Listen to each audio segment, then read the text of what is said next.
आध्यात्मिक दर्पण digital news channel आप पहुंचा है उत्तराखंड की हसीन वादियों में। एक ऐसी धरती जहां सवाल इंसान नहीं पूछता, जहां फैसले अदालतें नहीं सुनाती,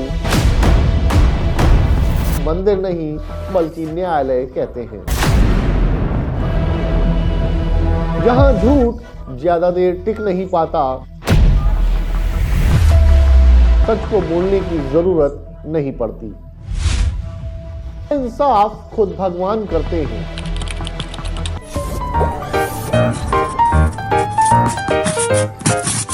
नमस्कार, आप देख रहे हैं आध्यात्मिक दर्पण डिजिटल न्यूज चैनल और मैं हूं आपके साथ आशीष जौहरी। कहते हैं यहाँ बहता पानी धरती से नहीं किसी और लोक से आता है। कहते हैं यहाँ देवता आज भी अपने भक्तों के साथ चलते हैं, बोलते हैं और फैसला सुनाते हैं। कहते हैं कि यहाँ बिताई गई एक रात किसी की पूरी जिंदगी बदल सकती है। आज की ये कहानी है आस्था की, रहस्य की और उस विश्वास की जिसके आगे डर भी घुटने टेक देता है। जी हाँ, यह कहानी है हनौल की। देहरादून जिले का जनजातीय इलाका जौनसार बाबर, जहां आज भी परंपराएं सांस लेती हैं, जहां घने देवदार के जंगल आसमान से बातें करते हैं, जहां गहरी घाटियों के बीच टॉस नदी की गर्जना आत्मा तक उतर आती है। इसी टॉन्स नदी के पूर्वी तट पर चक्राता के पास समुद्र तल से करीब 1250 मीटर की ऊंचाई पर बसा है हनौल गांव। यह सिर्फ एक गांव नहीं, यह सदियों पुरानी आस्था का केंद्र है और यही खड़ा है महासू देवता का मुख्य मंदिर। यह मंदिर उत्तराखंड और हिमाचल दोनों की श्रद्धा को एक सूत्र में बांधता है। महासू देवता कोई एक देवता नहीं है, बल्कि महासू 4 देवताओं का संयुक्त स्वरूप है। स्थानीय बोली में महासू शब्द असल में महाशिव का ही अपभ्रंश है। 4 भाई, 4 रूप, 4 स्थान। लेकिन जब बात न्याय की आती है तो ये चारों एक ही शक्ति बन जाते हैं। इसलिए यहाँ कहा जाता है कि महासू पूजे नहीं जाते, महासू सुने जाते हैं। लोक गाथाओं के अनुसार चारों महासू की उत्पत्ति महेंद्रथ में हुई।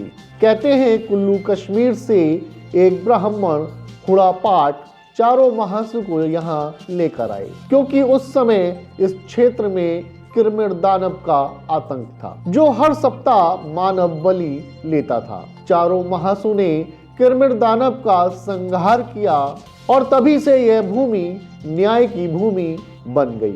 चारों महासू बासिक महासू महेंद्रथ में विराजते हैं। पवासिक महासू उत्तरकाशी के बंगाल क्षेत्र में, बौठा महासू जिन्हें बुढ़िया महासू भी कहते हैं हनौल मंदिर में, और सबसे रहस्यमयी चालदा महासू वो देवता जो कभी एक स्थान पर नहीं रुकते। कहा जाता है चालदा महासू 12 साल उत्तरकाशी में भ्रमण करते हैं और अगले 12 साल देहरादून में। कई बार पूरी पीढ़ियां उनके दर्शन के इंतजार में गुजर जाती हैं, लेकिन आस्था कभी कमजोर नहीं पड़ती। हनौल मंदिर सिर्फ पूजा का स्थान नहीं है। यहाँ लोग घंटी बजाने नहीं आते, यहाँ लोग फैसला सुनने आते हैं। जमीन के झगड़े, पारिवारिक विवाद, जीवन मरण के संकट, जब कहीं कोर्ट कचहरी भी रास्ता नहीं दिखाती तो लोग महासू देवता के दरबार में आ जाते हैं। और मान्यता है कि महासू देवता कभी अन्याय नहीं करते। इस मंदिर का सबसे रहस्यमय हिस्सा है गर्भगृह, जहां भक्त नहीं जा सकता, जहां सिर्फ पुजारी निश्चित समय पर प्रवेश करता है। कहा जाता है यहाँ एक जलधारा निरंतर बहती रहती है। इस जल का स्रोत क्या है, निकासी कहाँ है, आज तक कोई नहीं जान पाया। यही जल प्रसाद के रूप में यहाँ श्रद्धालुओं को दिया जाता है और यहाँ एक दिव्य ज्योति सदियों से अखंड प्रज्वलित है। हनौल की कथाएं यहाँ खत्म नहीं होती। लोक मान्यता है कि इस मंदिर का संबंध राष्ट्रपति भवन से भी रहा है।